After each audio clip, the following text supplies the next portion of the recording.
네, 안녕하세요. 오늘은 제가 올라가는 종목의 특징에 대해서 하나 설명을 해드릴 건데, 이전에도 한번 설명을 해드린 적이 있지만, 조금 더 다른 시각에서 설명을 좀 들어보도록 하겠습니다. 오늘 오리엔탈 전공이 이렇게 상승을 쭉 만들어가게 됐는데, 제가 이 종목 같은 경우에는 이제 주말에, 카페에서 제 멤버십 분들에게 한번 설명을 해드린 적이 있어요. 이 종목 같은 경우는 이제 지난 목요일 날에 이렇게 돌파 파동이 진행이 되는데 항상 일봉상의 자리를 보는 것이 저는 중요하다고 생각합니다. 자, 그럼 일봉상의 자리를 보면은 지난 25년도부터 이렇게 상반기부터 쭉 올라오다가 여기에 가장 강한 매물대가 있겠죠. 제가 예전부터 설명을 좀 많이 해드렸지만 우리가 항상 가장 강한 매물대가 있는 자리를 좀 체크해 볼 필요가 있습니다. 왜냐면 여기에는 수많은 개인들이 몰려 있거든요. 물론 이제 21년도니까 좀 많이 손절을 하셨겠지만 어쨌든 이 종목 입장에서도 여기를 돌파가는 게 꽤 어렵단 말입니다. 그래서 이러한 자리를 어떤 종목이 이제 도전을 하게 됐다는 거는 분명히 여기를 돌파하게 될 가능성이 높기 때문에 그러한 자리를 만드는 이유에 대해서 잘 생각을 해봐야 됩니다. 자, 그러면 지난 8월 초에 7일 날에 여기에서 돌파 구간이 발생을 했어요. 뭐 조금 이렇게 돌파가 나오기도 했고 거래량이 한 2천억, 2,200억 정도 발생을 했습니다. 최근 들어서 가장 많은 거래량이 여기서 발생을 하게 됐죠. 이런 거래량이 발생하게 되면은 이 종목 입장에서는 당연히 뭔가 이제 모멘텀을 좀 주기 위해서 형성을 했을 가능성이 크기 때문에 여기에 대해서 우리가 좀 집중을 해봐야 됩니다. 그러면 5월 달에 여기서 한번 뭐 있기는 했지만 여기서 크게 주목을 받았던 적은 아닌 것 같아요. 그래서 여기서부터 좀 봐야 되는데 이렇게 매물대 구간을 찌르게 되면은 사람들이 주목을 하게 됩니다. 그리고 이 오리엔탈 전공을 움직이는 주가 주도주, 그 이제 주체 입장에서도 이 캔들을 만드는 것 자체가 도전이에요. 그러면 당연히 뭐 매집 구간은 여기서 캔들에서 다 매집을 하지 않았겠지만 하락 구간에서 이 밑에서 어떤 준비 구간에서 준비를 해왔겠죠. 그러면 이 양봉에 최근에 이제 8월 7일 날 발생한 이 양봉에 정리가 다 돼야 되는데 앞에 매물대가 있습니다. 그러니까 정리를 하기에도 얘 입장에서는 조금 껄끄러울 수밖에 없어요. 그래서 얘가 이제 어떤 방법을 썼냐. 여기에서 이제 바로 여기서 가는 게 아니라 왜냐면 또 바로 가면은 사람들이 추격 매수에 또 들어오고 또 이 상한가 이게 이제 거의 상한가였거든요. 여기에서 매수를 또 많이 들어와요. 그러니까 이 사람들이랑 같이 가야 되는데 그럴 필요가 굳이 없다는 거죠. 그래서 이 구간을 돌파하기 위해서 계속 물량들을 털어내고 그 다음에 여기서 준비를 하는데 자 여기서 중요합니다. 지난 9월 4일 날에 목요일 날에 이 구간을 이제 여기서 살짝 윗꼬리 달아주면서 돌파를 갔어요. 근데 여기에서 이제 좀 아시는 분도 아시겠지만 정리가 안 됩니다. 충분히 정리할 구간이 나오지가 않았어요. 그래서 다음날 금요일 날에 하루 더 쉬어주고 오늘 이렇게 재차 상승을 만들어 가는데 이 패턴 같은 경우에는 제가 옛날에 HJ 중공업에서도 자주 설명드렸던 내용이니까 같이 참고해 보시면 좋을 것 같아요. 자, 그러면 여기에서 이제 다 정리가 됐느냐? 그건 알 수가 없어요. 이 종목이 갖고 있는 물량이 얼마나 되는지 우리가 명확하게 알 수가 없기 때문에 충분히 더 상승을 갈 수 있더라도 내가 똑같은 비중을 밑에서보다는 위에서는 가져가기가 조금 더 까다롭겠죠. 그래서 이 종목 같은 경우에는 여기에 대해서 우리가 굉장히 의미 있게 좀 판단을 해야 되고 고점을 도전하는 행위에 대해서 다시 한번 생각을 해볼 필요가 있습니다. 자, 그리고 올릭스. 이 종목 같은 경우에는 이제, 저 같은 경우는 이 구간에서 꽤 집중을 했던 종목이기도 한데,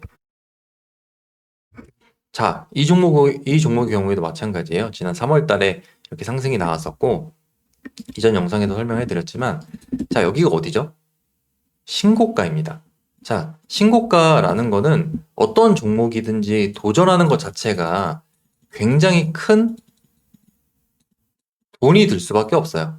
올릭스의 경우에는 지난 2월 달에 여기서 점상이 시작되면서 쭉 이 구간을 도전하다가 여기에서 이제 한번 투매가 나오고 이제 그 물량들을 좀 처리를 해주고 여기에서 이제 본격적으로 차익 구간으로 진입을 하게 되는 거죠.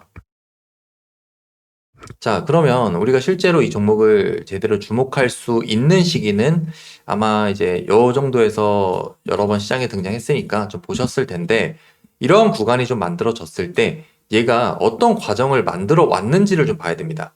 그러니까 앞에서도 좀 설명해 드렸지만 우리가 시작점을 좀 봐야 되는데, 결국에 이 종목이 시작했던 그 시작점은 계속해서 고점을 치는 행위예요.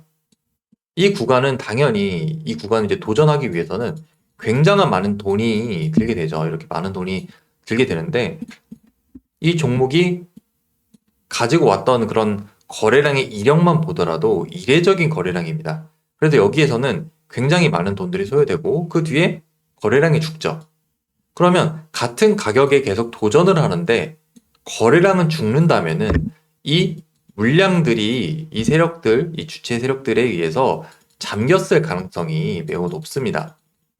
그러면 잠겼다는 게 뭐죠? 결국에 남들이 손절을 하니까 매집을 했다는 거죠. 그러면 그만큼의 파동 구간이 충분히 나올 수가 있으니까 그런 종목들은 굉장히 의미 있게 좀 보시면 좋을 것 같습니다.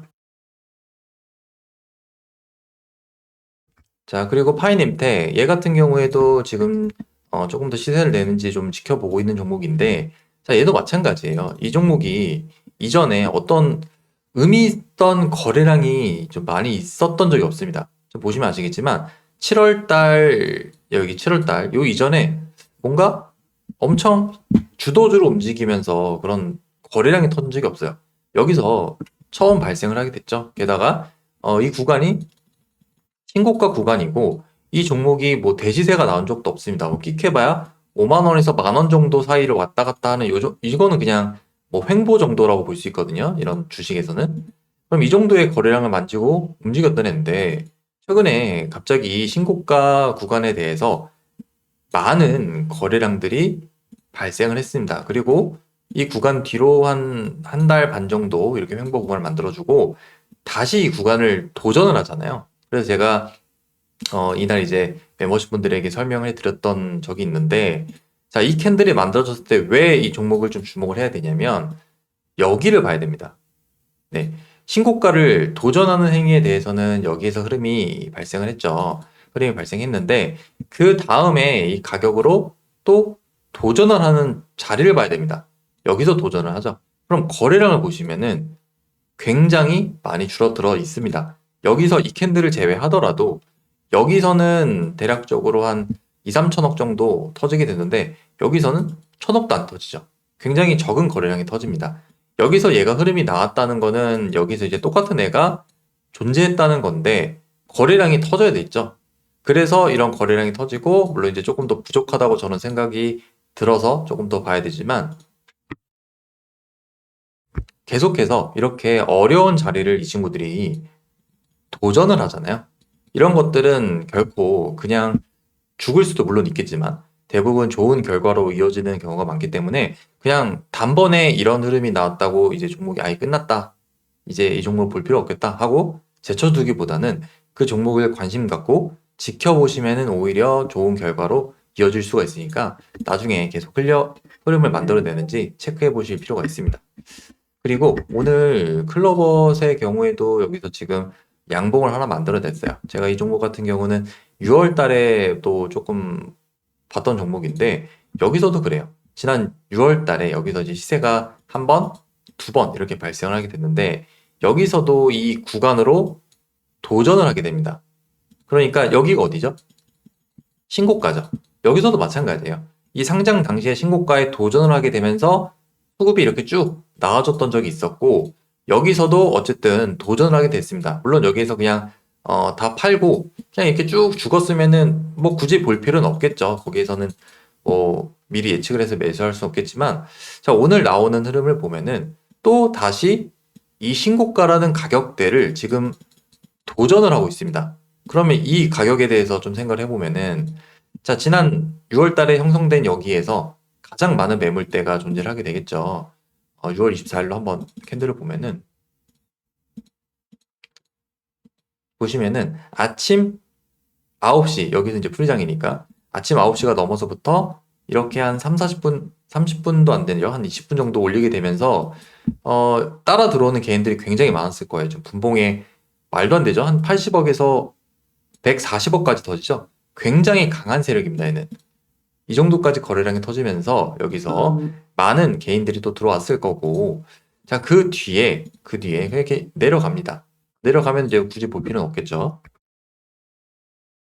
근데 우리가 이상하게 항상 생각을 해봐야 되는 거는 항상 어려운 자리, 남들이 다 물려서 고생하고 있는 그 어려운 자리에 또 다시 도전을 하는 행위에 대해서 우리가 굉장히 의미 있게 봐야 됩니다. 물론 얘가 또다시 이렇게 밀려서 내려가서 그냥 죽어버리면은 굳이 뭐 기준을 잡고 매매할 필요는 없겠지만, 나중에 지금 분봉상에 보시면 아시겠지만 나중에 지금 다시 또 여기서 매물 형성이 되죠. 이 구간에 뭔가 행위를 하는 거예요. 그냥 밀리면 안 하면 됩니다. 근데 뭔가 의미 있는 행위를 한다. 다시 달려드는 얘네들을 뭔가 계속 같이 안 가려고 뭔가 행위를 만든다. 그러면 이 종목 같은 경우에서도 아까 오리엔탈 전공이라든가 이제 이런 자리 말씀드리는 거예요. 지금 이제 뭐 이런 자리가 될 수도 있습니다. 클로봇이. 뭐 이런 자리를 만든다든가 아니면 파이네임때처럼 여기를 만들고 그다음에 이런 자리를 만든다든가 이런 데서 우리가 다시 주목을 할 필요가 있는 거지. 무조건 첫 상승이 나온다고 해서 이제 의미 있게 보는 캔들이 나온다고 해서 그게 바로 매수로 이어져야 되냐, 아니면 그 뒤에 이렇게 하락을 한다고 거기에서 눌림을 들어가야 되냐, 그것도 아니죠. 우리가 항상 확인해야 되는 부분들이 있습니다.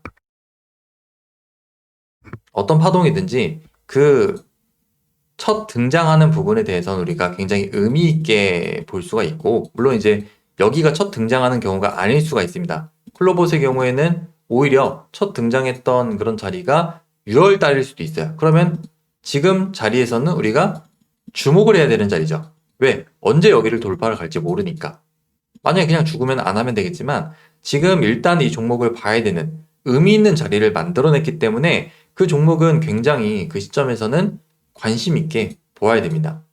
오늘 세진중공업도 마찬가지예요. 이 종목이 지난 8월 초에 여기서 돌파 구간을 만들어내고 그냥 죽었으면 우리가 볼 필요가 없겠죠. 근데 이 구간을 다시 도전을 하고 또 여기에서 또 도전을 하죠. 그 다음에 돌파를 갔다가 여기서 또 정리가 안 되니까 이런 자리들을 계속 만들어내는 거예요. 그러면 우리가 이런 자리를 물론 다 매매할 수는 없겠지만 이 종목을 실제로 관심을 갖고 봐야 되는 자리는 이런 자리를 계속 도전하는 이런 자리들입니다. 그러니까 여기에서 우리가 의미를 가지고 종목을 해석을 해야지 그냥 무조건 돌파를 하는 이런 장대 양봉에 대해서 뭐 눌림 매수하면 되겠지, 그런 식으로 매매를 하면은 물론 이제 운이 좋으면 수익이 나겠지만 결과적으로는 장기적으로 볼 때 안 좋은 결과로 이어질 수가 있으니까 그런 부분들은 좀 조심하면 좋겠죠. 그래서 계속해서 이런 고점들을 도전하는 행위에 대해서 의미를 두고 그 종목이 일봉상에서 어떤 목적성을 갖고 있는가, 이제 그런 것들을 체크해 보시면은 매매를 하시는데 훨씬 더 도움이 되실 수 있을 거라고 생각을 합니다. 그럼 오늘은 이제 이 내용에 대해서 간단히 설명을 드려보았고 다음에는 다른 내용으로 찾아뵙도록 하겠습니다.